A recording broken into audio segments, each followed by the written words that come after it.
What's going on? What's going on, everybody? Welcome back, man. I'm so excited to be back. I hope everybody can hear me. I hope everybody is here in the room. I'm not sure who can watch or who's seeing right now, but we are officially here, and Lakers have won, man. Lakers won again. I'm too excited about what's happened, man. It didn't look good in the beginning, but of course, the Lakers do what they do. Make us nervous in the beginning, and then they come back and they win. So here we are. We're here, and we're ready to go. And I'm excited, man. I'm super excited. First I want to just say, man, thank you to everybody, man, who's kind of been with us during this hiatus.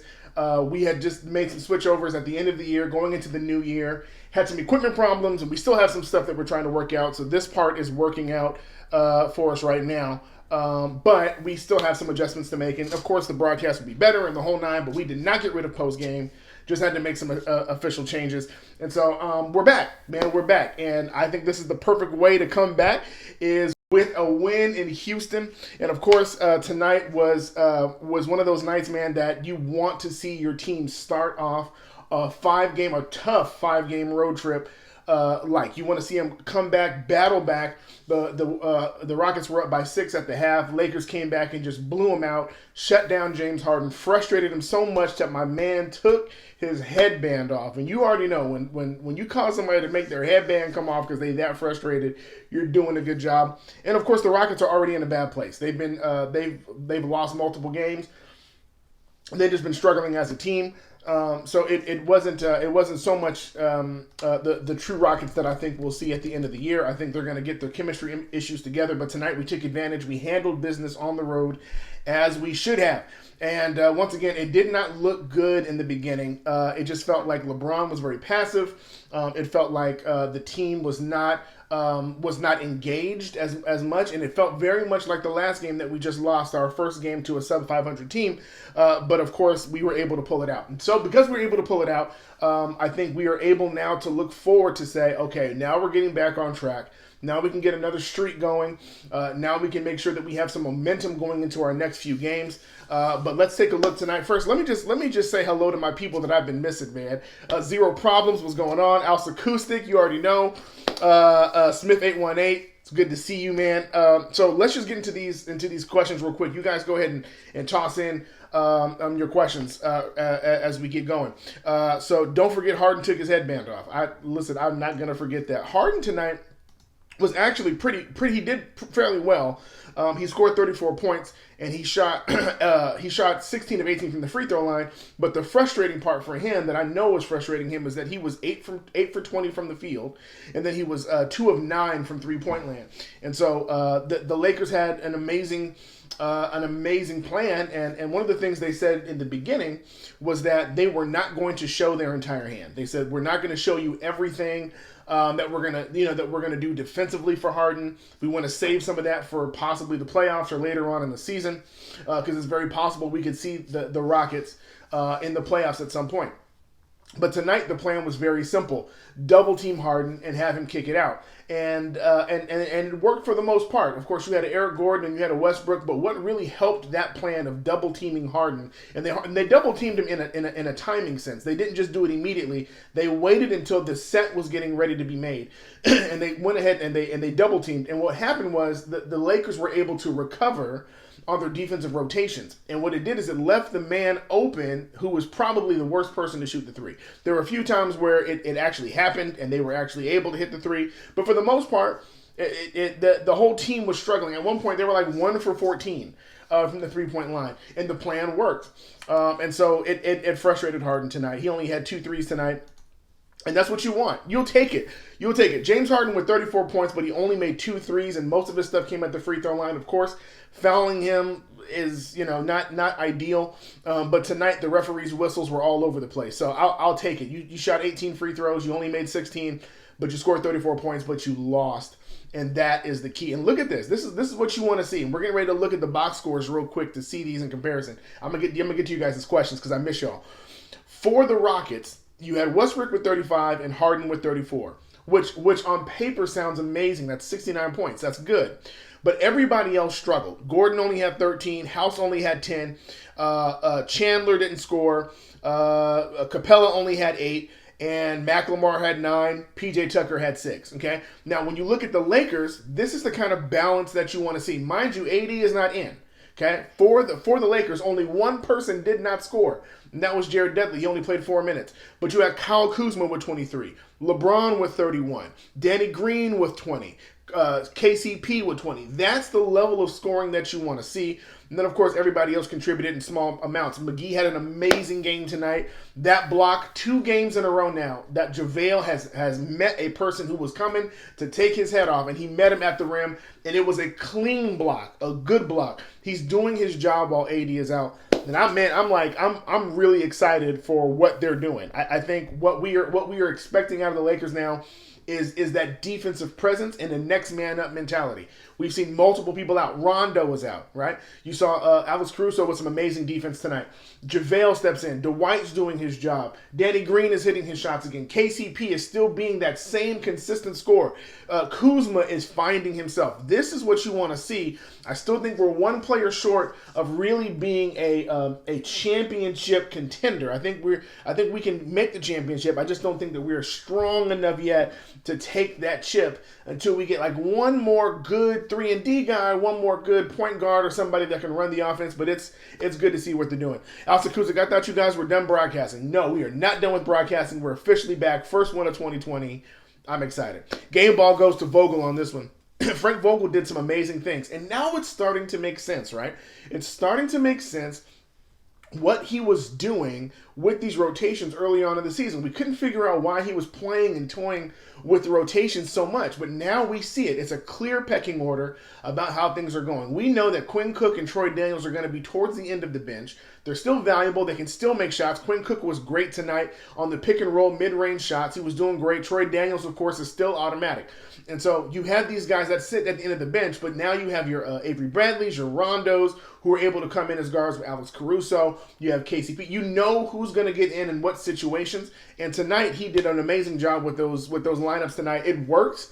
There were a couple of times where I got seriously nervous because he would take LeBron out at some weird times, but he knew the lineups well enough. And LeBron was able to get some really great minutes of rest, especially at the end of the third quarter. He was able to literally, he waited all the way until the end of the third quarter because the bench was doing their job. So this one probably one of my favorite wins this year. This is from Smith818. This is probably one of my favorite wins this year. The team as a whole stepped up. KCP, Kuz, and Caruso. Yes, exactly. And once again, man, this is the thing. Like, there was a lot of trash talking about Caruso tonight from the commentators, and it's just funny, man. Like, I know he's like getting all-star votes and stuff like that. 50% of the all-star votes go from the fans, but it's very clear nobody in the NBA is gonna pick Caruso to be on the All-Star team. We all know that, but we celebrate this man, and the fans want him to know how much he's appreciated. I want you to see this tonight because we all saw exactly how great he was. He only scored 4 points, but watch this: 6 rebounds. He was 4-4. All his points came from the free throw line, which means he was being aggressive, and he was a plus 15. He was a plus 15. That's what we're talking about, man. Like, it would be great to have another point guard who can come in and score 25, and be that. But that's not his job. That's not his role. What he does is he plays defense so well. His defensive IQ is so great, man. And his hustle mentality is so great. He's a dog on defense. And he does what we need him to do. And he did it tonight. And KCP was a plus 18. Quinn Cook, like I said, was doing his thing. He came in for Quinn Cook played 5 minutes and had 4 points. That's what you want. Hold down the fort. He hit a couple of those off of those off screens, and he did exactly what he needed to do. He kept runs from happening for the Rockets, and he kept the momentum going for the Lakers. So it was amazing. Let's keep going. Smith818. Collison could be a dope addition. keep the squad together. Yeah, it would be great, man. It would be great. This is the common.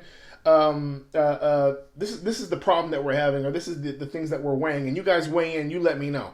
But on one side, it is we need to get another guard. We need to get somebody who can come in, play make while LeBron is out, or while AD is out, or be able to offer the second unit a little bit more fluidity. Of course, we have Rondo, but Rondo's not consistent. He's constantly injured, and he picks and chooses the games that he wants to become a real facilitator. So we really need somebody who's consistent and who can do it and who can play D. So you have that. You have Covington, who did an amazing job on Harden defensively and is an amazing three-point shooter in the whole nine. These are people who are available for trades. Collison would come back. Obviously, he would come back not as a trade, but he would come as a sign because he's coming out of retirement. But there are multiple players that you could bring in that could help this squad. On the other end, that would mean that you would have to mess up the chemistry. Even bringing in Collison out of retirement would require that you get rid of somebody off of the roster. And so even tonight, the roster you're talking about, Quinn Cook and Troy Daniels in the last couple of games have shown their value. Of course, would you take Quinn Cook or would you take Collison? And of course, you would say Collison, but then you'd wonder about the chemistry. How is the chemistry going to be? These guys love each other. They like each other. They treat each other as brothers. They hang out with each other. They do all of these things, and you really don't know. You're introducing a brand new player into this culture, into this chemistry. And for the most part, it can probably fit. But all it can take is one player to mess up the chemistry that can cause losses to become a normality for a team. And so you got to weigh it. Which one do you want? You know, I want to know from you guys, which one would you rather have? Would you rather have another quality player and kind of risk the chemistry? Not saying that it's going to necessarily disrupt it, but risk it. Or would you rather just roll with what we got, trust the heart, and say, man, they're going to make it, and just kind of roll the dice on it? I want to hear from you guys. Parada Velez. I think I'm saying it right. I think I'm saying it wrong, but I'm going to go with it. Great win, man. Made my night and weekend. Yes, it did, man. That's the way I want to go into a 3-day weekend, man. And it's just go, listen, we starting off the road trip. We had a bad loss. We shouldn't have lost by 1. We didn't have the heart. Now we stepping out onto the Houston Rockets floor. And I'm in Houston, guys. Let me just tell you, they talk a lot of trash.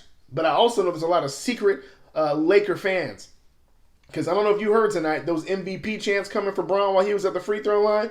Now, when Harden came back, like on the next play, and he was at the free throw line, they started doing MVP chants as well. And that's fine. But let me just tell you, if you come to Staples Center, ain't nobody else on the other team ever getting an MVP chant from us. So that just kind of shows you that, like, our brand is that strong. And it made my weekend to know I'm going to go into church tomorrow. I'm going to act a fool. I'm wearing my Bron jersey. I have my Bron jersey in my closet right now. I'm wearing my Bron jersey tomorrow, and I dare someone to say something. I might even wear my Dodger hat and just put a trash can logo on the back. Here we go. Alsa Kusic, game ball goes to Vogel for the halftime adjustments. Absolutely. Absolutely. Infamous Diva 7, yes. Cousin D is back. Yes, I am back. Alsa Kusic, it was a good win because they won even though the refs were calling it for Houston. Let me just say this. I want to be honest. I'm going to be non-biased in the situation. There were plenty of calls that I was like, what in the world are you doing? But overall, not just on the Lakers and not just for the Houston. Overall, this was the worst officiated game I have ever seen. There was a moment, and this is how you know it's bad. Now, I'm a Laker fan. There was a moment where it was a common foul when KCP was going up for a shot. They were reviewing it for a flagrant, and literally nobody else on the floor or in the arena even thought about it being a flagrant. The players on the floor did not even agree it was a flagrant, but all of a sudden the refs are reviewing it. That lets you know how bad the officiating is when the entire arena is like, why are we stopping the game for this? Anthony Davis got a technical. Anthony Davis, who was in street clothes, got a technical. I just want to just point this out. Like now, mind you, you also have Rondo on the bench, who was talking trash to Westbrook the entire game. I mean, literally the entire game. They were going back and forth. Every time Rondo got an opportunity, he would say something to make Westbrook mad. AD says, I don't know what he said. It couldn't have been that bad because we all know AD. He's on a Ruffles bag. He can't be that bad, okay? Whatever he said, they decided to give a tech, and a double technical at that. It's just the officiating tonight was the absolute worst, and I'm guaranteeing the league is going to look at these refs. There is no possible way this refereeing corps can ref together again. They need to be paired up with some veterans who know how to call, how not to call. There were plenty of missed calls. We had some calls that were missed that worked in our favor. There was a clear kickball That happened when LeBron went down for the and one, but nobody called it. They were calling offensive fouls. There was a stretch where they called offensive fouls like 4 back to back to back to back. That's unbelievable. That's crazy. That's just crazy. Nobody knew how to play defense apparently because the refs were calling whistles on everything. It was almost as if every play they were looking for a reason to blow the whistle. And I don't know. I don't know what that's about, but it has been the most frustrating thing on earth to watch bad officiating happen. But it's happened. So, Salty Charlie here for the beard. Oh, you're talking about my beard? Or you're talking about the beard? Hopefully you're talking about my beard because we ain't here for no James Harden. Here we go. 0 problems. No trades needed. Just pick up a wing defender. Now, once again, even though there wouldn't be a trade, you have to cut somebody. We're at our max for our roster limit. So somebody would have to get cut in order for us to bring in anybody. Okay, if we brought in Andre Iguodala, who's still out there and we're still thinking about and talking about. Although the Grizzlies are playing amazing right now. John Moran is doing his thing. But with Ja coming into his own, the team playing well, they may not have any plans for Iguodala now. He may not be as valuable as a chip because they may not have to do as much to rebuild because the team is obviously building chemistry and starting to make a run, which works in our favor. But we don't know. We already saw a pretty decent trade that happened with the Sacramento Kings and the Trailblazers, and we saw Kent Bazemore go on the move, and we saw Tolliver go on the move. We saw Ariza move. We're seeing moves that are happening, but for us, if there's any move, if it's not going to be a trade, we still have to cut somebody to make it happen. Smith818, my game ball to KCP. He came through, made big 3-point shots, and big boy dunk for the and one. Yeah, absolutely. I mean, KCP has been, if we're being honest, in the last 25 games, maybe I might be over-exaggerating that, but maybe 20, I'd venture to say 20, has been one of the most consistent players we've had. Kuzma's been up and down. Rondo's been up and down. Cook and Daniels have been streaky at best. Green has had moments, but Dwight's been consistent.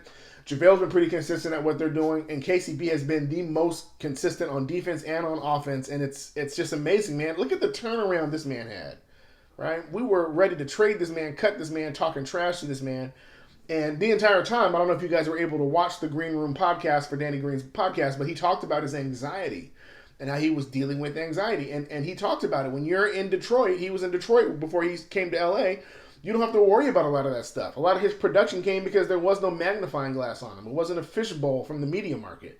You come down here and every single thing you do gets judged. You can have an amazing game and make one bad shot, and they'll play that bad shot over and over and over again, okay? Your name doesn't come up on First Take or on Undisputed when you're in Detroit. But you come play for the Lakers, and your name is going to pop up at some point, okay? And so he has managed his anxiety well. He has made the turnaround. He has been consistent with his shot, and it's great to have him on the team. He's one of the guys that I would say, based upon the way he plays, I would love to have him back again, okay? I can't say that for everybody on the squad, but I know for him I would love it. NBA is tanking. Frankie the Pug. NBA is tanking. The whole NBA.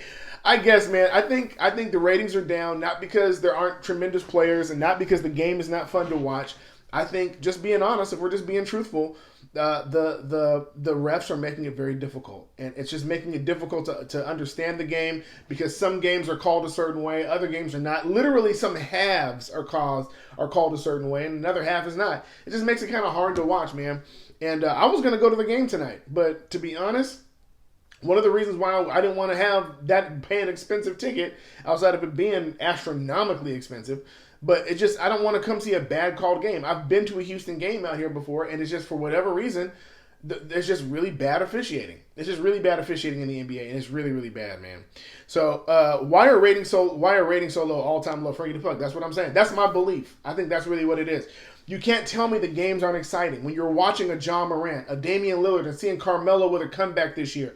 You're watching AD and Bron do amazing things as a 1-2 duo. You're seeing Paul George and Kawhi making a move over to LA, and now you have a battle of Staples Center. There's enough stuff going on in the NBA that everybody should be watching, right? Kyrie and Kevin Durant.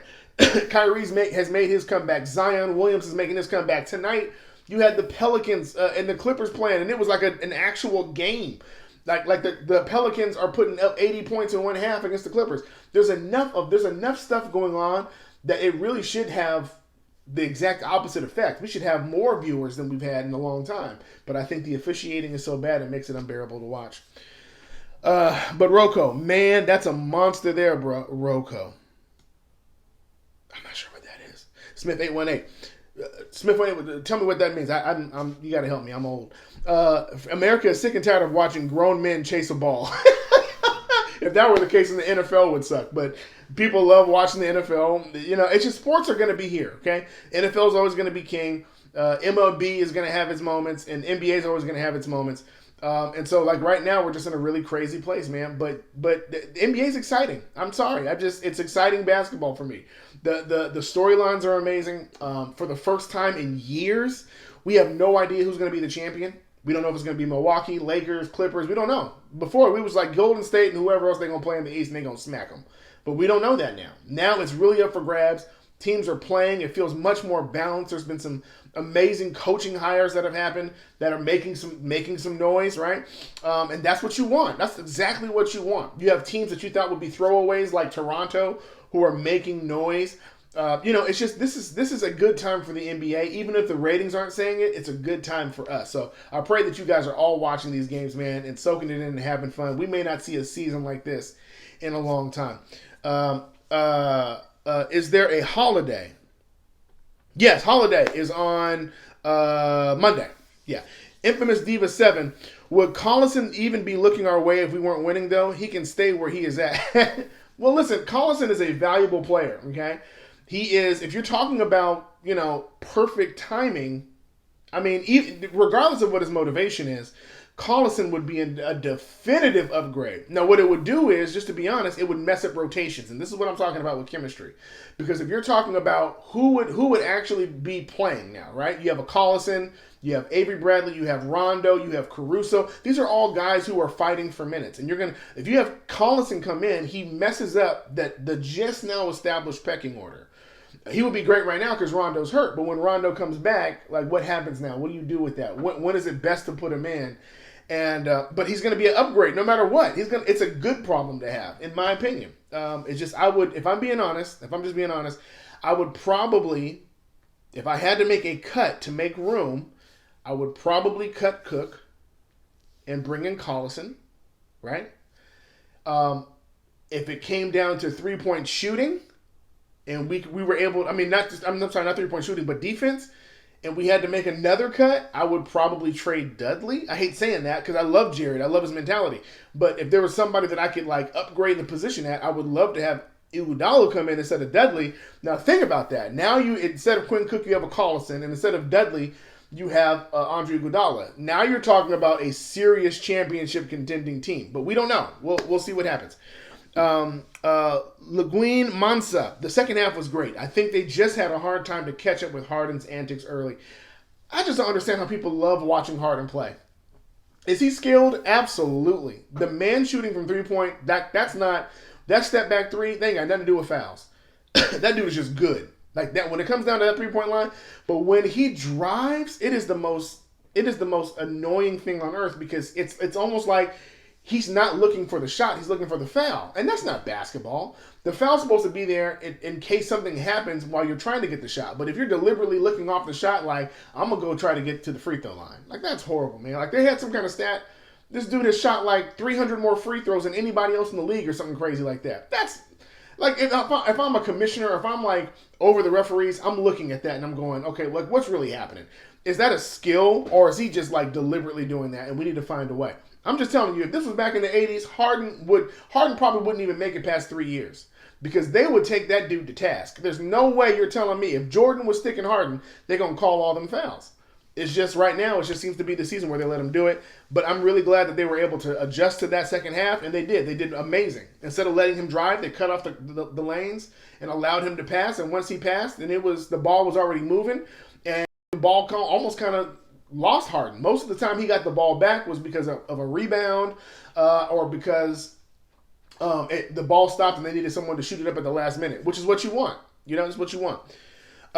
Blake St. Clair, what's up, man? Missed you, bro. Just want to say that out loud. The third quarter was a tough watch. Refs couldn't stop blowing that whistle. Absolutely annoying.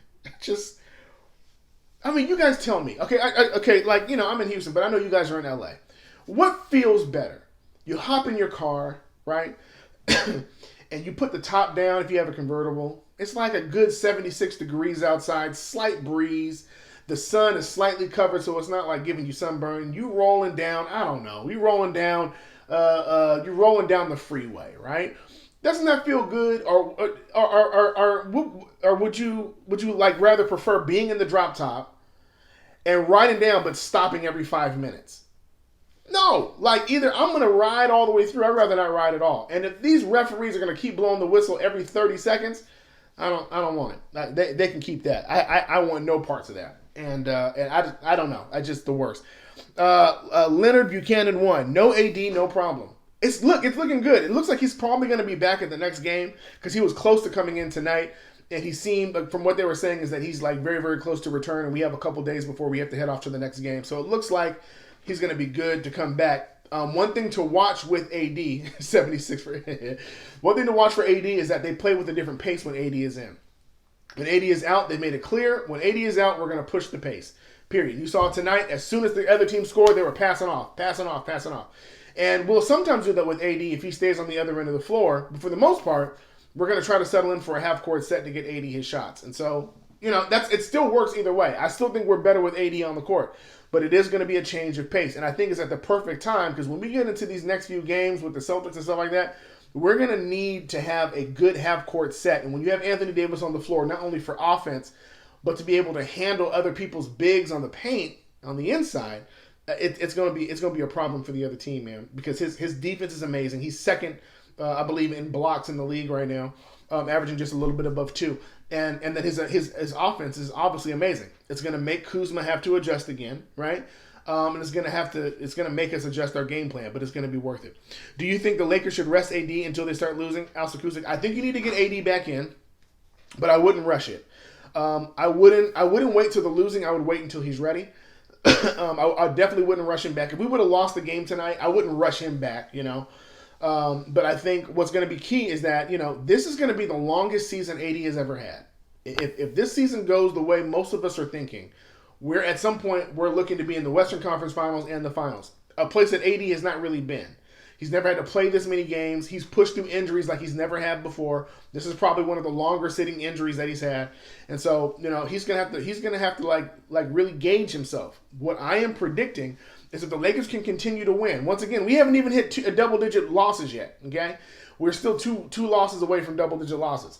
So if we continue to push and we lock up not only a playoff spot but clinch the conference or clinch whatever, if we can clinch it and know that we have that number 1 seed, then I think you're going to start seeing a lot of rest happen.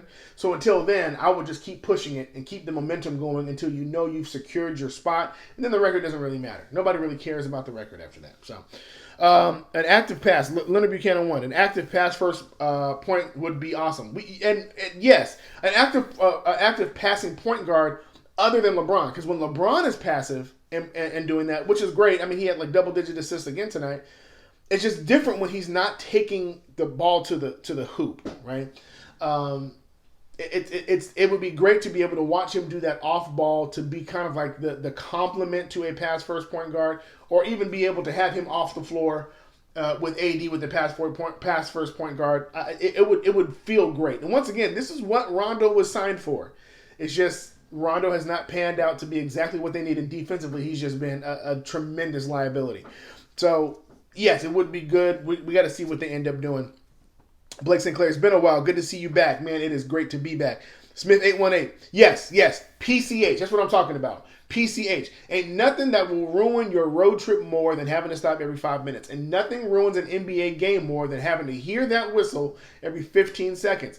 And for most of us who play ball at the park or at 24-hour fitness or whatever, when we're playing basketball, there ain't no whistles, right? And so you just play through whatever it is. Even if it's a foul, you just play through it. Our minds are meant to let's just keep going. Let's just keep it going, man. I'd rather get this run in than have to stop every 5 minutes because somebody blew a whistle. And so when we're watching it, it's just hard to really watch that. 76 is cold for LA, house acoustic. Yes, probably is. Blake St. Clair, Green is starting to find some more rhythm too. He stepped up in AD's absence. Good to see KCP consistently playing well. Business end of the season starting. Yes. I know this is the second half of the season. I don't consider the season close really to really getting serious until after the All-Star break. I think people kind of hobble their way all the way into All-Star. It gives them a moment to forget about all that stuff. They all come in. Everybody celebrates each other. There's a whole lot of stuff going on. Of course, there's All-Star games and stuff, but anybody taking stuff seriously. It's the longest break they have in the season. And then they come back, and they know that the next time that we have a break, it's the end of our season. Like, the next time I have a long vacation is because somebody sent me on a long vacation, right? And so that's when the mindsets tend to, and the trade deadline is over, and minds are kind of tweaked in, Grammy trip is over, all that stuff. And people really get settled into their schedules. And you've seen teams a couple times, if not three, or even like for us, we've seen one team 4 times already. Once you've seen them and you know what they're going to do, your mindset now is preparing for playoffs. And you already know if you're going to make the playoffs or not. One of the reasons why the Kings got rid of so many players is because they made a decision that they're going to be rebuilding, right? We kind of knew that. This is around the time, January, early February now, when you start seeing teams making their adjustments to say either we're going forward or we're giving up on everything.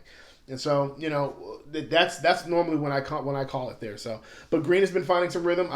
It's good to see Green finding rhythm. It's good to see him not fouling as much. Tonight, he only had 3 personal fouls. As you guys know, I've stated before, he has a problem with throwing his hands up and reaching in at some really inopportune times against people that really don't need it, right? He fouled Kawhi a bunch of times. He fouled Luka a few times. It's just a lot of stuff he doesn't need to do.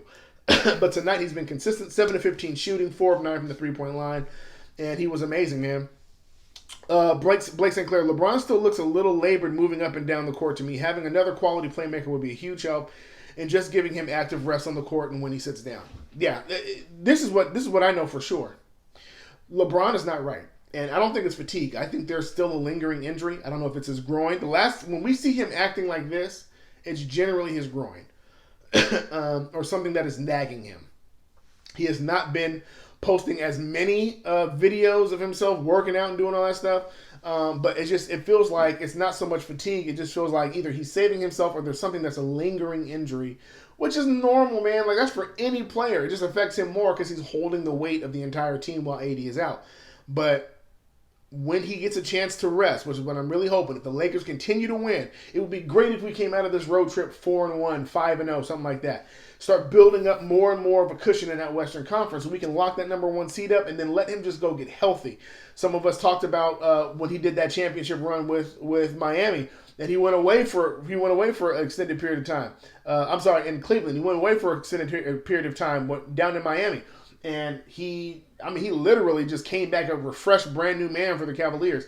I would love to be able to give him space, like a good week, to be able just to kind of vibe out, be with Savannah and the kids, stuff like that. Come to the games, but be able to spectate and watch other people kind of, it would be great to watch him get that kind of rest so that his body can adjust to what's been going on, right? So he's had a lot on his shoulders in the last few games. And tonight he still did his thing, man, putting up 31 points tonight with 12 assists and 5 rebounds. That's a solid. Those are NBA 2K20 stats, man. If you get somebody who can put up those kind of stats on your team, you're doing something. And without having AD there for the defensive end, it makes a difference. So let's do this, guys. Let's take a look. Let's see what's going on now with the schedule, right? So now we are 34-8. And in the standings, of course, we're still exactly where we were before. None of that has changed. Excuse me. We are still doing amazing in that category, but we have some tough games coming up. We have a 5-game lead in our division, but nobody cares about divisions. But right now, the next game that we have coming up is Boston. Of course, we all hate Boston, and that's going to be that's another nationally televised game on a holiday. So you guys know these games are weird, okay? Just letting you guys know, outside of LA, these games are weird. It's an earlier start time than normal. The whole feel is different because it's a holiday, and the normal hustle and bustle of life is different for your families at home and yada yada. Now you're on the road, and so that's going to be a game where it's going to require a lot of focus. Hopefully Anthony Davis is back for that game. I can't see why he wouldn't. But it's gonna be one of those games that's gonna be hard fought. Boston themselves have been fairly decent.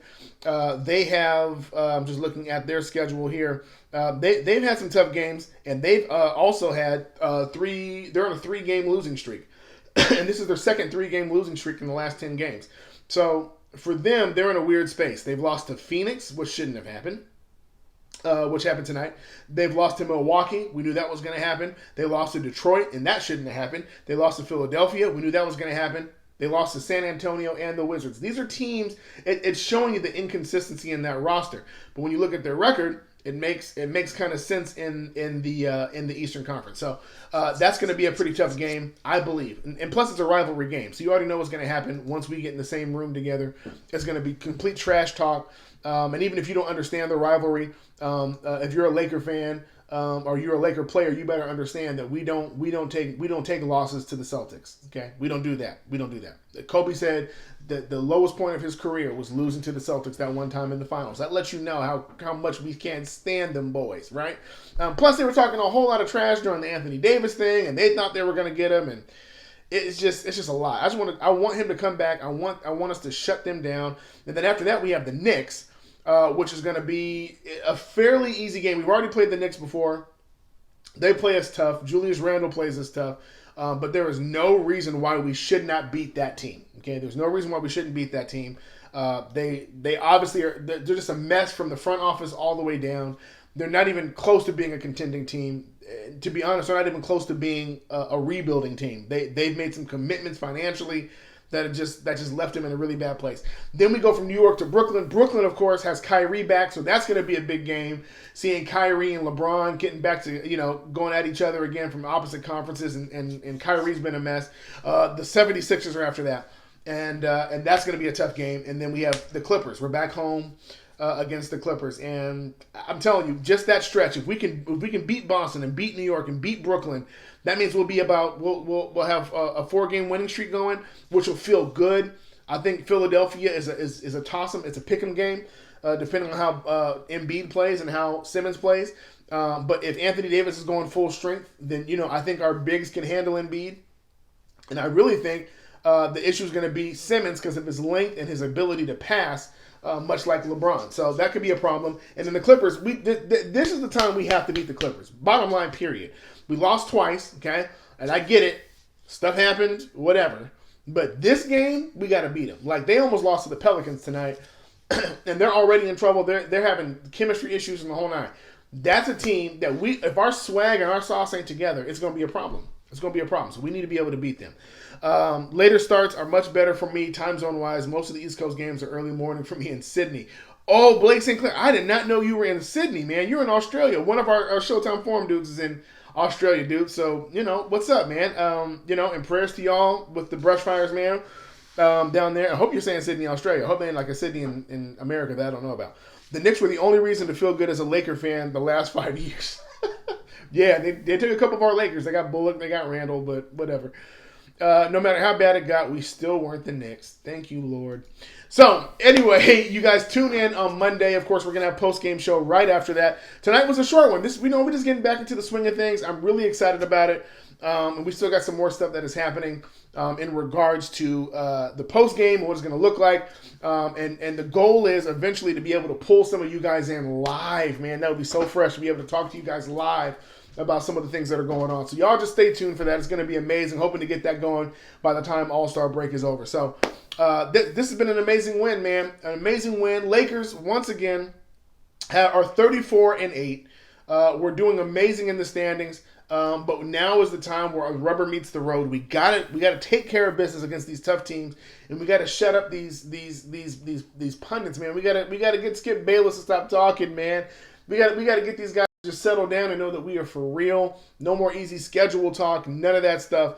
We are doing our thing. So, with that being said, man, I'm so glad that you guys tuned in, and I will check you guys on the next one, y'all. So, peace out.